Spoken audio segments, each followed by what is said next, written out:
Hey friends, it's Lindsay with Emeralds and Fairy Lights, and I'm here today for an organization video. Now, maybe this won't appeal to everyone, but for me, it's something that I've been using that I have been liking, that I would like to a little bit vamp up, like, you know, just kind of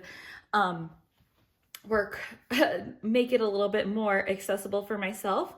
So let's start off first with what I've been doing with all of these little big sticker sheets. Now, these come from Diamond Art Club in the kits. And when I get my kits, I open them up, I pull this out, and like I usually take the toolkit out, I put the kits back in their box and I put them away for storage until I work on them. I do think that it's helpful to have these laid out because then they flatten pretty easily. Like all of these were kind of rolled in the kits, but now they're flat. Also, there have been times when I'm looking for a drill and I can look through my other kits to see if one of these other kits has that specific drill. And I can go borrow a few, like if you only need 4 or 5 and you don't want to like contact Diamond Art Club, I'll go run and borrow it from a kit and just put it, you know, I make sure to mark it and let myself know that I did that. Sometimes if I'm waiting for new drills to come in, I can come and look and borrow from this kit and put the replacement drills in that kit. What I borrowed. So anyway, that is just a little bit of how I store my diamond paintings. But in the meantime, like this sticker is bugging me. I don't think it's like, ugh, I don't like that when they stick off like that. I don't know why I was letting that do that. But so I've been using this little binder and I have all of my stickers in here. This one, it looks like, I can't, there's something with that one. But for the most part, what I did was I had them by author and then I did do them by shape. So these were like the rounds that I'm showing you. And then I moved into squares in a little time. So to get them in here, what I would like to do is actually, instead of dividing them up by rounds and squares, I'd like to do them by the artist and have their rounds and squares together. And I'm going to use these Avery divider sheets to kind of notate the artist on them and divide them up.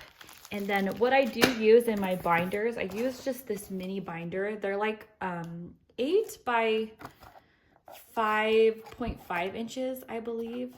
I believe it's basically a half binder, but they call them mini binders.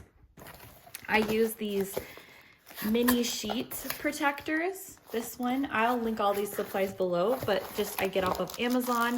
These fit perfect in there. And these almost fit perfectly, these sheets. I'll show you.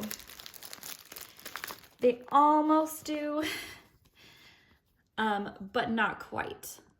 Can you see how there's a little bit of an overlap there? So what I have been doing is I just use this Fiskars paper cutter and I cut a little bit off. Like I don't even have to get to the sticker. You see, I have not hurt the sheet whatsoever. I've just taken a little bit off and now it's gonna fit nicely in this cover sheet like this. And you can flip through your different sticker sheets, seeing what different canvases you have or what sticker sheets, you know, you have that information in a binder. And so what I was going to do was do the artists probably alphabetically between these 3 binders, divided by their rounds and their, just divided by the artist, but with their rounds and squares together. So I'm going to work on this and I'll show you my progress in a little bit.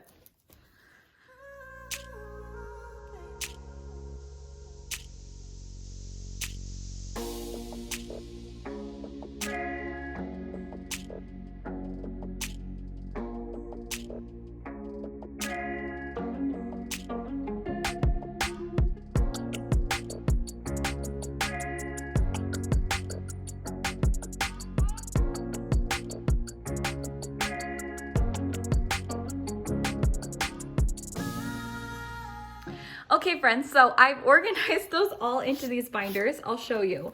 So there's things that I probably need to figure out better, but this is basically the system that works for me. So I'm showing you right here. I have organized these. Now the dividers right here do not reach out past over the clear sheets, but you can always put like extensions on them to help you find them easier.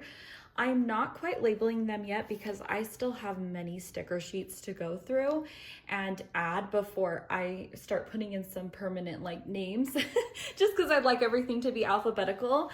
But for the most part, I feel like you can even you can fill the dividers like when you're opening it up.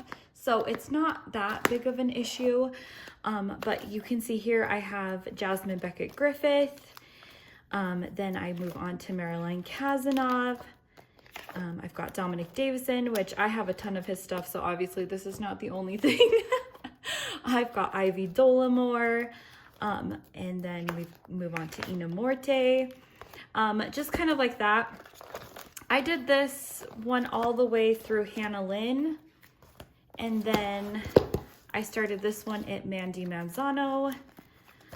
So, I could go in and organize this better so that the princesses are together, the different sets are together, but, that is to be seen. I'll give you guys an update when I have this like completely, but I just wanted to show you guys this was what what I'm doing with my sticker sheets, and it goes all the way through Spangler and Josephine Wall to Yume Art.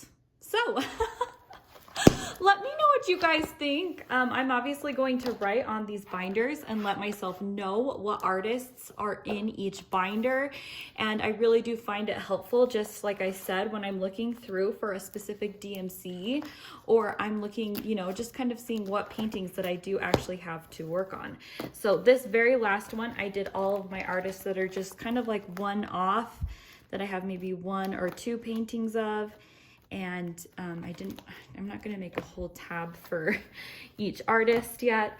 So anyway, let me know what you guys think. I love binders and I love organizing, and I think these will look really nice up on the shelf of my bookshelf when I get just kind of writing the artist's name as far as the stickers go, and it'll help me stay more organized. I just was using this one and now I'm expanding. So let me know what you guys think. I will see you guys in another video. Bye.